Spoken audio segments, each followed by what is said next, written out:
We're live from SDS Studios in Jonesboro, Arkansas. I'm Brian Tramel, and I got my co-host for Was It Really That Good? Gene Jackson. How the hell are you? Doing great, Brian. How about yourself? Oh, man, I think me and you should be celebrating, man. The Bob Armstrong episode exploded, and I hate to say this. I guess it's because Bob died on us, and we did it as a tribute to him. You know how it is. They sell more records when someone dies. It seems like we got more downloads. We're the number 5 most downloaded episode of the year, and that's the most downloaded episode, I believe, of Was It Really That Good? That's awesome, man. I'm glad to hear it. You know, like we said in the episode, Bob Armstrong was a great wrestler and a great guy, and so I'm glad to hear that people feel the same. And God knows I'm hoping I'll finally be over once I die, because it ain't happening now. Yeah, they're just going to worry about, my family will worry about what can they get in the house that I own. So all my computer equipment and everything.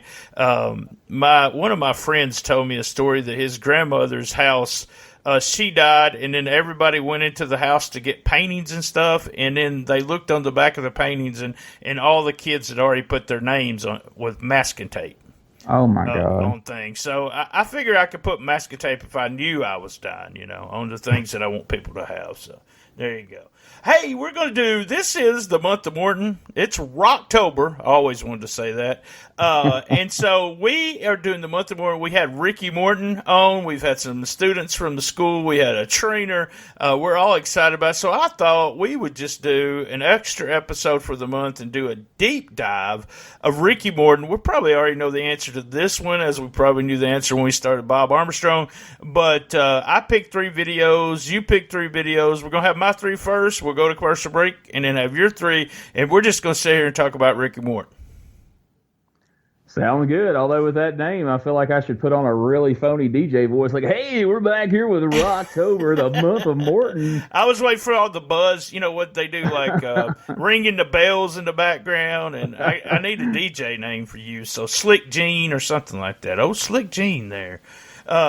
Started with this was a bootleg, I guess, a bootleg copy of the Midnight Express against the Rock and Roll Express in Philly at the Civic Center. Had you seen this before? I had not, which was impressive because I thought I had seen most Rock and Roll Express, Midnight Express matches that were out there, especially on YouTube. But it was one I hadn't seen, so I was pretty psyched about that. Well, the thing about it is I didn't even know it was a title change. Here I am watching it. I didn't even look at the title of the video. Condrey and Eaton, Ricky Morton had talked about how good Condrey was, and I agreed. Condrey and Eaton were really a good tag team. Stan had a lot more charisma than Condrey and Eaton combined, but Condrey just a solid worker. That place was loud, weren't they? They were packed, and it was loud. And, you hear these shoot interviews and radio interviews and everything with these guys, and they talk about how, especially, Ricky, about how over they were then and how the girls went wild and all that. But, man, all the footage that's out there backs it up because they did. They were losing their mind out there. So, there's no question they were over like crazy. Oh, it was nuts. And if you listen real good when the Midnight Express come out, they were big baby faces in Philly. And they get cheered there at front. And then when Rock and Roll comes out, it's like, okay, we had some heel fans there, but man, they are drowned out. The place goes nuts. Long shine for the baby faces in that first fall. This is 2 out of 3 falls. Did you notice it was like, are we ever going to start the heat is what I thought. Yeah, it took a while to get there, but... And then, wow, surprise, surprise, guess who the heat is on? Ricky Morton, we start the heat. Gibson even had hurt ribs. He was selling that there at the beginning. We get a hot tag, and I actually love this hot tag because it was out of nowhere. It was boom, boom, boom, and then roll up, and Robert pinned, was it Condrey? He pinned Condrey. Yeah, Condrey. And it was quick, too. And then they did another quick fall with Condrey actually doing the backbreaker because the ribs were hurt, and they did the real quick Condrey pins Robert.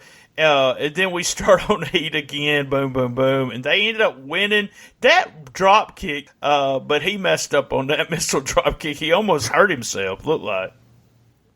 How many? I wish I'd have known you were going to have Ricky on the countdown, because I would love to hear him venture a guess at how many times over the years they've wrestled. The Rock and Roll Express and the Midnight Express have wrestled. It's got to be in the hundreds at least, if not close to 1,000 or more. I don't know. I'm going to talk about the second time. He talked about he wrestled Ric Flair 17 days straight. So I don't know what the hell. There's no telling how many times those guys, especially like different variations of them. He puts over. Oh yeah. Midnight Express is my favorite tag team. That's nobody's surprise, and he puts them over all the variations. Condrey was good. Lane was really good. So forth and so on. But yeah, they win the titles, which I was surprised, because I thought what's the deal with tag teams? So if the heels win the first fall, the baby faces can win the next two falls, but the heels can't win the next two falls, right?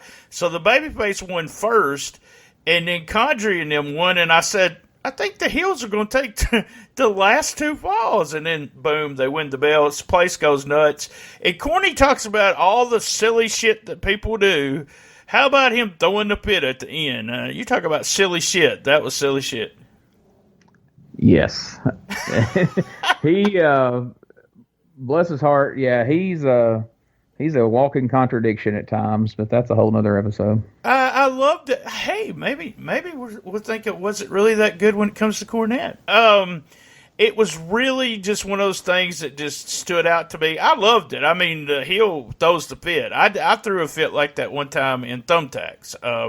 So I got mad and started stomping and stomped. And, it didn't hurt my feet, but the fans loved it. They thought it did. So, it's rock and roll. Get this fuck out of there, and they are the champions. I really like that match, and I like listening to the crowd. I mean, like you said, it's almost like they're backing up everything they say about how noisy that crowd was. Absolutely. They had some guy comment on that video that said his ears hurt. He was there that night, so his ears hurt after leaving. So, wow. Next was, what do we got here? Next was Ric Flair. That was the interview Ric Flair gives Ricky Morton a brawl. And Rick says, I like the big girls, but you like little girls. That's kind of what he said. They ended up punching him, and they brawl in the ring. We do the Flair flip and all that good stuff. So what was your thoughts, and how big over was this Ricky Morton-Ric Flair feud to you? It was kind of a testament to just how over Ricky was. I mean, I know the Rock and Roll Express collectively were over, but I figure this was probably just thought of when they had the concept of it as, okay, this is just a side angle for Flair for TV, to keep things busy until his next big match, coming up. But man, I mean, Morton was as over as any babyface, that Flair went against, including Dusty and, later on Sting and guys like that. Now, I don't know, like I've heard it said in a shoot interview in the last few years that Ricky claims they came to him and offered him the world title, and he said no because he didn't want to leave Robert behind. Even Cornette, as much of a defender of them, has kind of come out and said, I don't know if that's, exactly true, but I don't know that I could see Ricky Morton as the NWA World Champion in 1986, but I'm sure they packed more than their fair share of houses, and they certainly had some excellent matches, and some of these exchanges like this promo here was classic. Yeah, he said that they started out, the tapes would go to different arenas. You know how that worked. Most of the listeners probably know how, or different TV shows, and they might go to one place this week. Say they're in Memphis this week, but you don't see that tape to the next week in Louisville. That's kind of what they did. The way the tapes worked, and he said they worked 17 straight days, and that was twice on Saturday and twice on Sunday, and then also did the TBS Saturday morning tapings during the first 17 days of the run here. And he said they did Broadways, and I watched a couple matches. I think the shorter matches. There's a short match that come from a Japanese TV show that's about 18 or 20 minutes. I always remember the long matches being better, and it might just be my taste now. But the long matches have a lot of rest holds in them. A lot of rest holds, a lot of heat, which, Ricky talked about it on the show that that's all he did was take heat. So Flair's just beating the fuck out of him for 40 minutes. But total different era, and I understand the matches were done differently.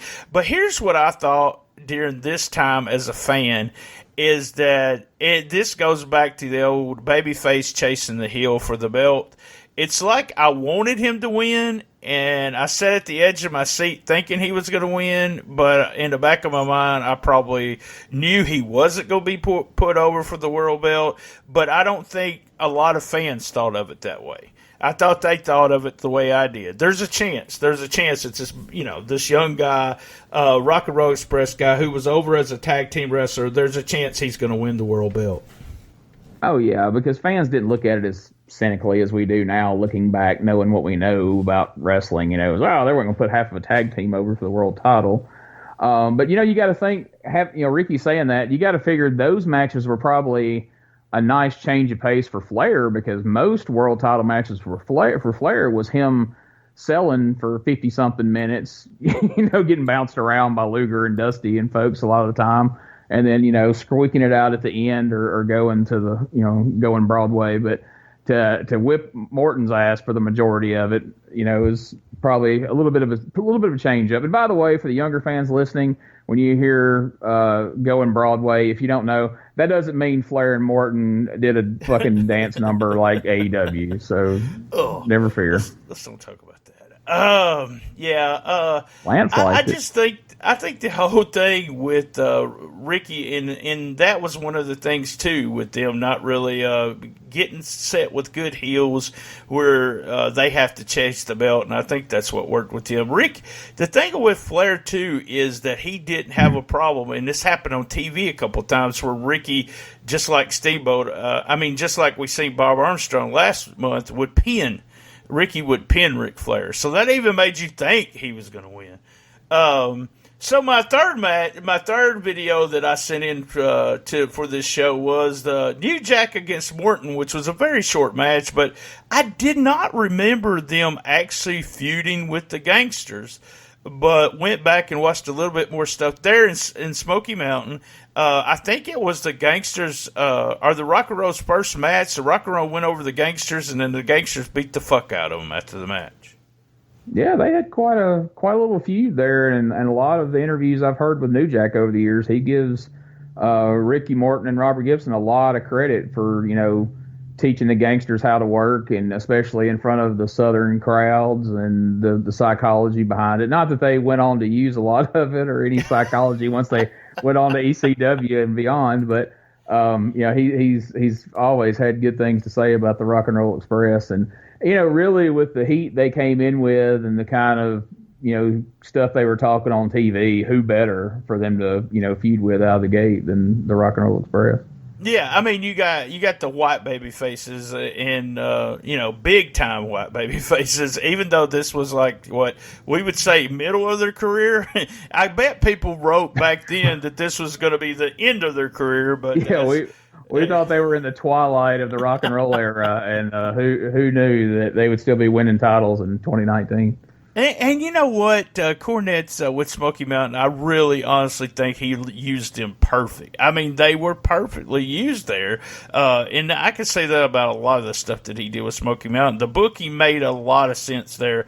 Some stuff was shitty, but that made a lot of sense. And Morton and Gibson both were still over at that time. So, especially in that being in the South, they are really over. So it's still over now. So I bet Ricky could help draw a bigger crowd in these small towns in this area even today. So you think the Mummy was booked perfectly? Perfectly booked. He's Cornette's never done anything like that. Nothing stupid. So I just know. I'm kind of on the fence. I agree with Cornette as much as I agree with the other side as far as wrestling goes. a lot of the time. But every time he starts talking about them, quote, doing stupid shit on nonsensical stuff that you can't believe is a sportsman-like on AEW, I think you booked a fucking mummy, man. Sit down. He has, he has an excuse for that every time, and then just he doesn't say anything because that guy wanted to do it. Blah blah blah. I just it's one of those things where, I'll book some stupid shit too. So everybody books stupid shit, and sometimes it goes over, and sometimes it goes over like a fart in church. So there you go. And that was horrible. The Mummy was horrible. All right, guys, we'll take a quick commercial break, and we'll be right back with the 3 videos that Slick Gene came up with here on ROCKTOBER. Hey, before we get to commercials, I'm going to stop it right here. This is the month of Morton, ROCKTOBER. That's right, guys. And before we go to commercials, you're sitting here right in the middle of, was it really that good? I have on the phone, He's a busy man, so I had to catch him while he's driving through Memphis right now. I wanted to add this story. You messaged me or texted me while we were talking. It's Dustin Starr, by the way. Dustin 5-star. You text me during the month of Morton, and you was like, cool, this sounds like a great show you're going to have with Ricky. It's something different. There's no sense in, just doing the same old, same old. You said, man, I got a great Ricky Morton story. And I'm like, well, I don't want to do a whole show. Let's just get you on right in the smack in the middle, and you're going to tell us a story about Ricky Morton's story. Well, gosh, I don't know if it's a great story. It is definitely a story that I'll never forget because it involves the night that Moondog Spot passed away in the ring at Mid-South Coliseum. Oh, wow. And it was at Jerry Lawler's birthday event. I'll never, ever forget it. It was a big concession stand battle royal where you can bring any weapons that you want. It was basically made for the Moondog so they could beat the hell out of you with whatever they brought to the ring, right? Right. And Ricky actually mentioned that. He said, I was in the ring when, because we went over the top 10 tag teams, my favorite teams, and the Moondogs had to be in there. And I said, yeah, I knew it, but I knew there was a story coming too from you.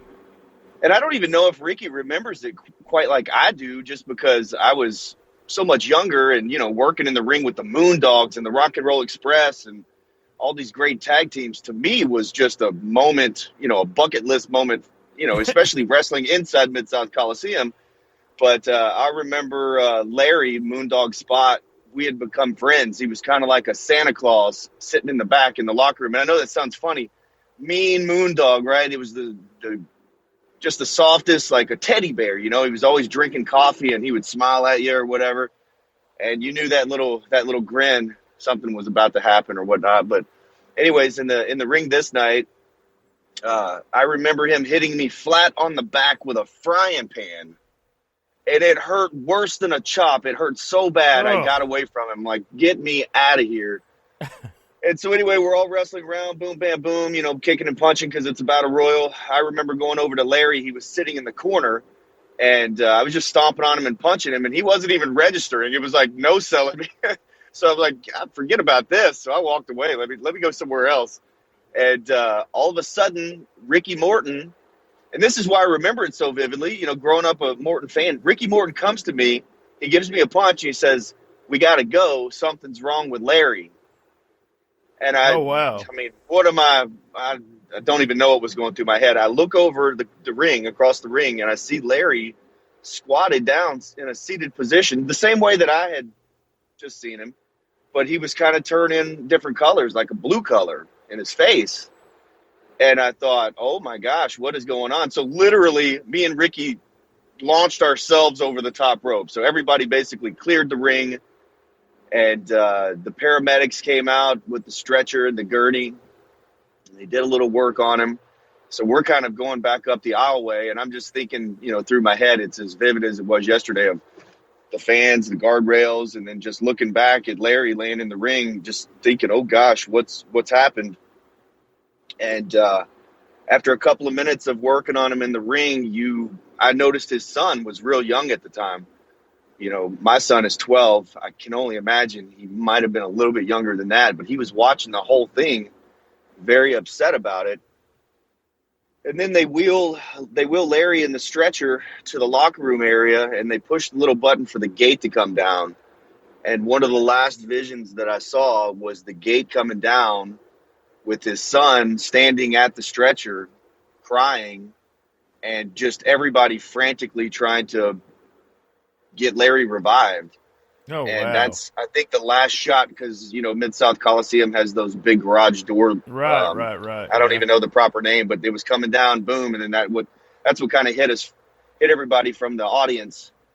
But, yeah, man, it was surreal, and it was just so quiet backstage, like nobody knew what was going on. And then finally, before we left that night, we did get word that he had passed away, and we all were just shocked.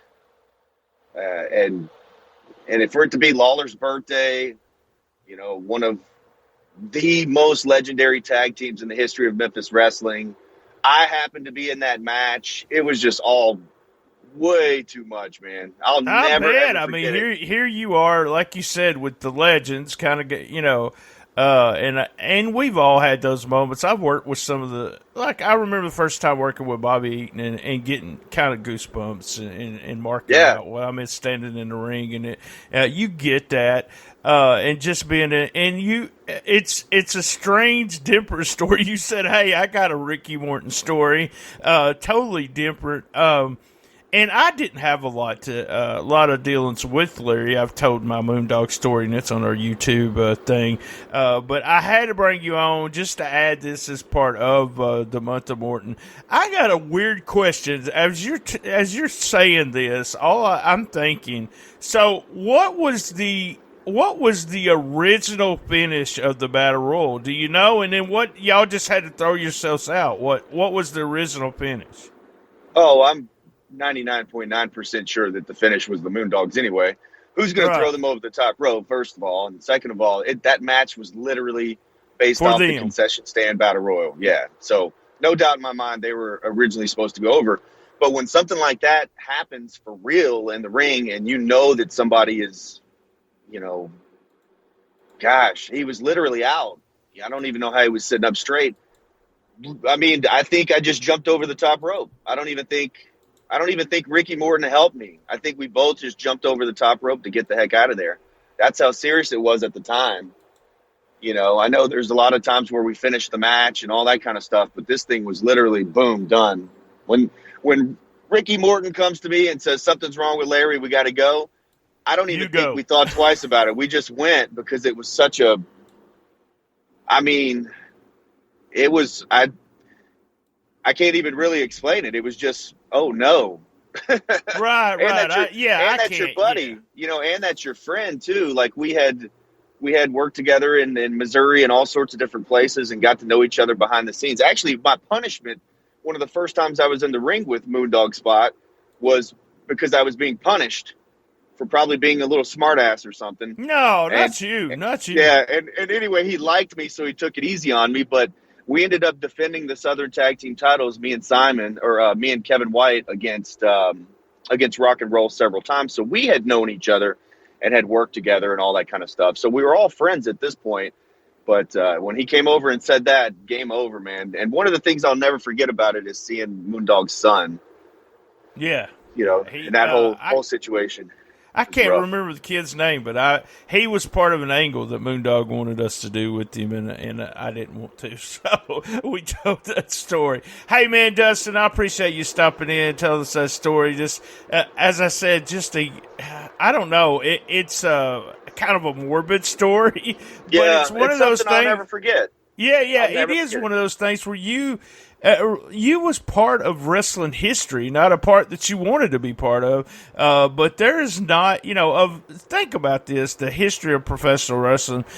We have not had that many deaths in the ring. We've had deaths in the ring, but not that many. And you was part of one of them, and Ricky Morton also. So remember, guys, it's the month of Morton. So, Dustin, thanks for dropping by. We're going to do commercials and then right back in the studio with my old buddy, Gene Jack. Hey, you're back from commercials. I want to thank our sponsors, and we're going to go with Gene. Gene, the first match I watched that you sent along was Rock and Roll against the Russians. Yes.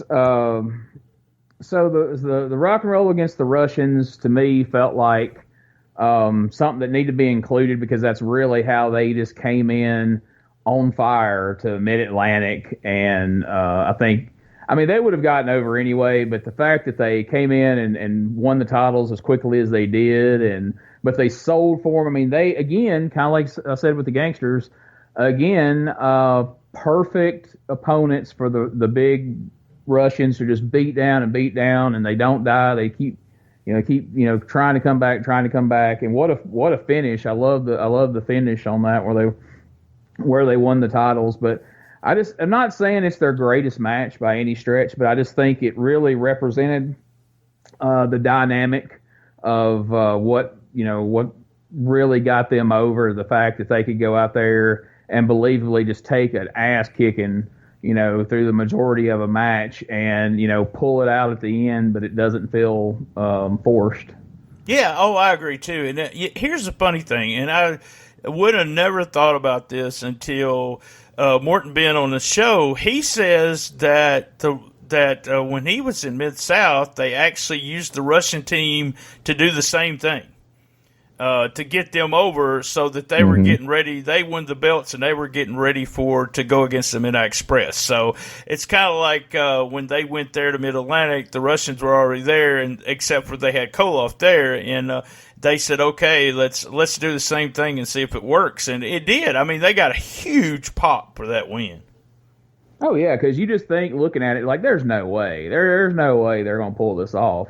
But the way they did the pin at the end, it made sense. I don't think anybody was like, "Oh, bullshit." That's the most cynical person in the world was like, "Oh my God, they slipped through there and got it." Man, talk about I'm sure somebody left there with their ears hurting that night too, because that crowd went ballistic when they won the belts. Nutty crazy. I just when we go to these, I just love these crowds so much, and all the old school people, and like you said, I always say, well, the crowds were so crazy, right, and you think to yourself, bullshit, I'm tired of hearing that, but it's true, they were crazy. We talked about Robert Fuller in the Mid-South Coliseum, how crazy 8,000 people were, and it's the same thing with shows like this, is that it goes back to, it shows you that the fans, and this goes back to, we talked about this before, they did believe, and I think they were more fever pitched to believe that if something was going to happen,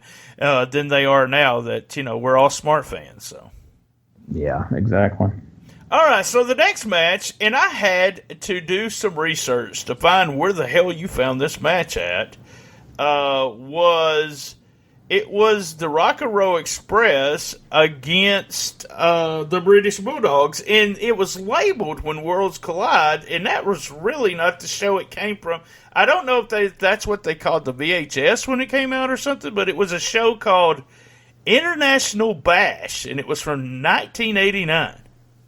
Yeah, so what happened was they took just that one, which was highly unusual for the time, but they just took that one match and released it on VHS, put it in the magazines, and they called it When Worlds Collide, and they didn't even have the rest of the card on there. Of course, when you look at the rest of the card, you somewhat see why. I mean, there's one, maybe two other matches on that card that would have sold a VHS. Certainly not the headlining match of Mike George beating Stevie Ray, not Harlem Heat Stevie Ray, but Wild Thing Stevie Ray via count out. So I'll tell you what I thought, but what are your thoughts on the match itself? I'm interested to hear. It was long. It felt long. That's the way it felt. I don't think either team really wanted, maybe they just really didn't want to work each other. What did you think? Well, it was a weird match because, two of my favorite tag teams as a kid, loved the Rock and Roll Express, loved the British Bulldogs.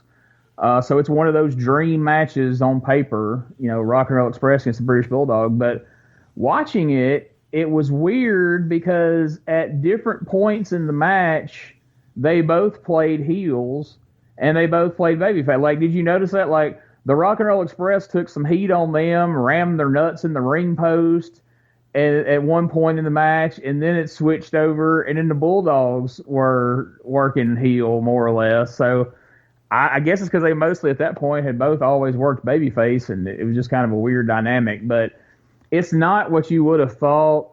Like I say, when they had back in the magazines, they'd have the fantasy dream matches. I don't think that's the match anybody really envisioned them having. And of course, the finish was awful. But I just included in there because I just felt like it was very unique for the time period, and it is one of those dream matches that nobody would have ever thought you would have seen, and most people don't know it ever happened. I don't even remember it. I don't even remember ever even making a big deal about it anywhere, and it might be because the way it was worked. Like you said, the British Bulldogs in Japan did a little bit different psychology. There was some people from Japan here on this show. I don't know if but back then, most of the time, it was one set psychology. So to watch them do what they were doing, all I could get was I felt like, hey, they really don't want to be doing. Neither one of the teams really want to be working each other because they were both, popular as hell. Yeah, and it was crazy. And of course, from the little bit of research I was able to do, they said it was just very, very poorly advertised.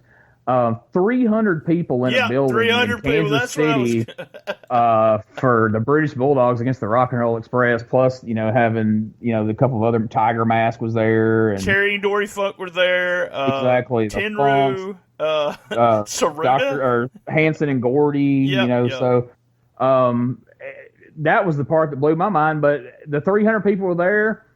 Really seemed pretty damn indifferent to what was going on. I don't. So that's what I wondered going into this. And that's why I kind of wanted your take.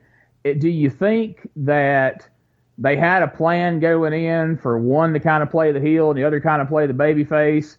But once they got out there and the crowd wasn't really reacting to one thing, they tried to switch it to the other, and the crowd really didn't react. So then they just kind of said, "Fuck it." And yeah, if I would have watched this before, I would have had to ask Ricky about this. I really would, because it was one of those things where, like you said, it's a dream match, and then you're sitting through 30 minutes of, wait, this is not a dream match, and both of these teams are so fucking good. What the hell is going on? So maybe it's, it was all about politics, and all that stuff going on. Just crazy. It was, and Tiger Mask was even on this show. It was a lot of people. And Rick McCord and Bobby Jaggers. So there you go. Woo! But yeah, I guess maybe the fans were blown up from all those, Bobby Jaggers and, Kyo Sato and Mr. Hughes and everybody. By the time their match came around, they were just blown up and just over, I think that was almost all those matches were not the style of wrestling they watched. That's the thing about it. Is Terry and Dory should have knew that too. So it's just really strange. It was a strange card, and I couldn't find much on it at all, which is in the weirdest place possible. Like, who thought this card needs to happen in Kansas City, which was deader than shit in '89 anyway, but still. Oh, man. Hey, it's the perfect time to stop this episode and bring in my old buddy Lance to tell you about Manscaped. Mirror, mirror on the wall, what is the best brand for my balls? It's Manscaped, of course. Is that a nose pube?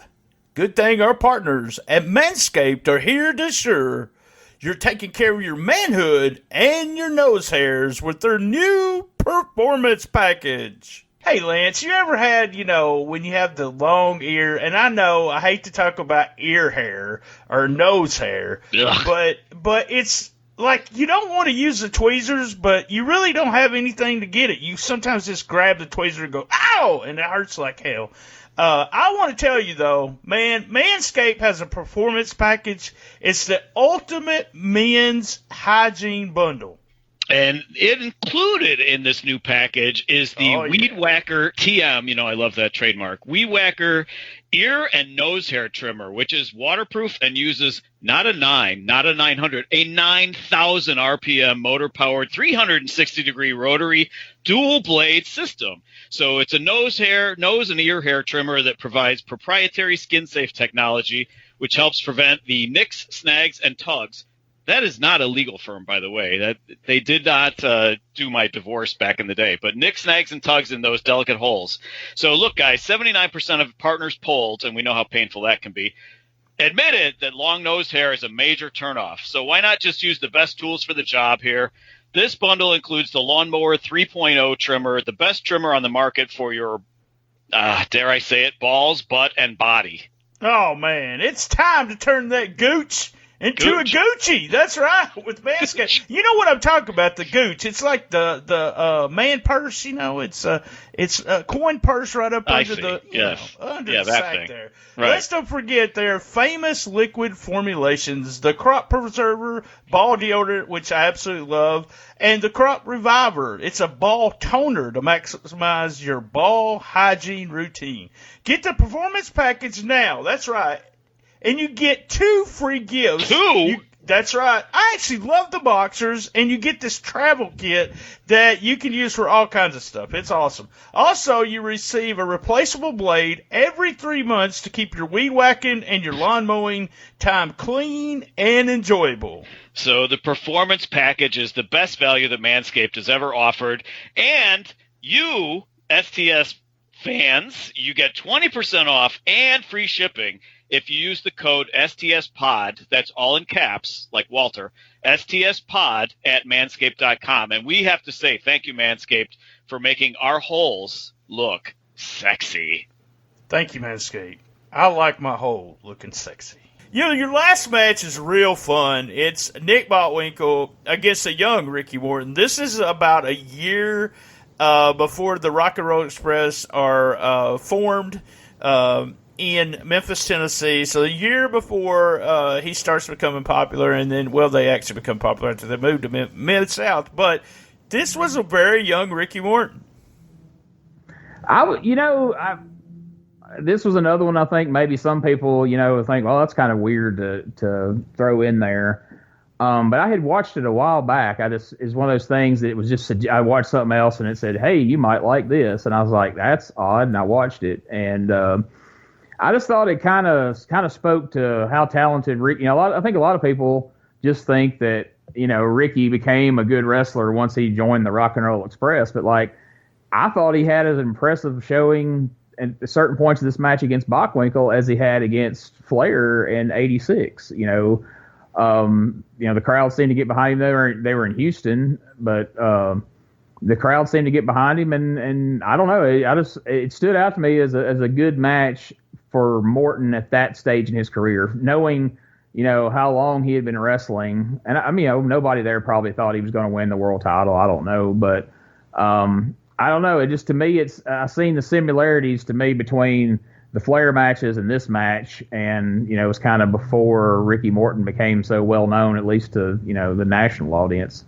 That's what I was thinking. I was like, here you go, Ricky Morton, and you see this match, and then you see the whole idea that why did, Jerry, and you can go back, you'd have to ask him this, but why did you pick Ricky Morton? I know because Ricky's dad was there, and it may have been, and why'd you pick Robert Gibson? But Robert Gibson's brother, Rick Gibson, was a hell of a worker, so everybody knew Robert was good too.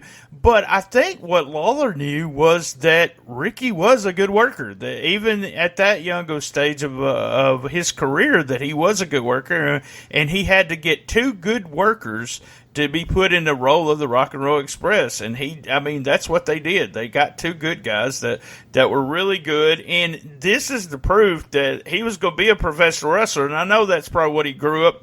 That's what he was going to do no matter what. But man, and Botwinkle I love Nick Botwinkle. I like his matches, and I know he got a lot of criticism because he was just slow and methodical. But man, some of his matches with Lawler and this match, just in his interviews, this just made me. Oh, I was about to say, I loved his, even as a kid. Oh yeah, I loved his promos, especially going back. It was kind of before my time, but watching the stuff with him and Heenan. And, Ray Stevens and them all 3 together as just, priceless. And so, yeah, I was a big Bockwinkel fan, which is kind of another reason I threw this match in there, because I don't think he gets enough credit from, fans of who only maybe seen the tail end of his career, when he's wrestling Kurt Hennig and AWA and stuff like that. I don't think he gets enough credit for, I think he played that world champion role really, really well. When he would come to Memphis and places like that, he carried himself so well, and his promos were eloquent, and I thought he was really somebody fans could hate, and just really, really, really made them want to go buy a ticket to see that local guy pin this snobby son of a bitch and take his belt. That's always what I thought about. His interviews were quiet. He wasn't screaming. He was totally different than the other heels. But I always thought he was a world champion when he walked through the door. That's the way it looked like every time on television. And we got off talking about Nick Boggle still Ricky Morton. But Ricky was really good in this match. And I know probably if you could talk to Botwin after the match, he probably said the same thing. Hey, this kid is really good, kind of thing. All right, we already know the answer to this, but I'm gonna go ahead and ask you: was it really that good? Was Ricky Morton really that good? He really was, from his his younger days starting out to I was telling you before we started recording, I watched the match he had with Joey Janela at Joey Janela's spring break for the GCW Collective, and he was over with the fans. They had a hell of a match, and he's still finding ways to be innovative and relevant in 2020 despite all that's going on. And for a guy his age, it's dangerous to, a lot of people came out of that show with COVID. And so it's kind of dangerous, but he's still going out there. He's still drawing crowds and making money. And I'm glad to know that he has a wrestling school and he's passing on all that knowledge he has, because, he's one of the last true baby faces in wrestling. So let's hope he passes along for a lot of other people's and future generations. I honestly think the two Rickies, him and Steamboat, and you can also throw in Jerry Lawler and Hulk Hogan in that conversation, because they're totally different reasons for Hogan and Lawler, that just took heat and then pulled the strap or made the comeback, and not as workers. Hogan and Lawler definitely were not the workers that Steamboat and Morton were, but as a babyface, and you caring about that babyface, and him taking the heat almost every night, and then the same thing with Steamboat, and them not dying. There's something that can be said if you watch a Ricky Morton and Ricky Steamboat as babyface, you can take a beating for the whole fucking match almost. You don't have to do a bunch of hot moves. You can take a beating and don't die, though. If you keep that fire and then just start building the fire and boom, making the comeback, you can get over as a huge baby face. And that's totally missing in this business. It doesn't exist. Not whatsoever now. Every person, no matter what level they're at in the business today, if you are a baby face or you going to plan to work at all as a baby face, you should be studying those two guys almost exclusively. Because like you said, the moves, all that other shit is all immaterial. If you learn to sell like them and can fire up at the end, or at least make that hot tag if it's a tag team match, I mean, you're golden. Nobody drew fans in like those two guys. And one more thing before we go, I just want to say, I started to be a complete heel and just an asshole and picked 3 York Foundation matches so I could justify saying, no, it really wasn't that good. I couldn't do it, man. There's too much good stuff out there to do that. Thank you. I appreciate that. All right, guys. Same bad time, same bad channel on the best little wrestling podcast in the business. Be there. And as everyone knows, Gene does too, I love my mama. Thank you, Gene. Thank you.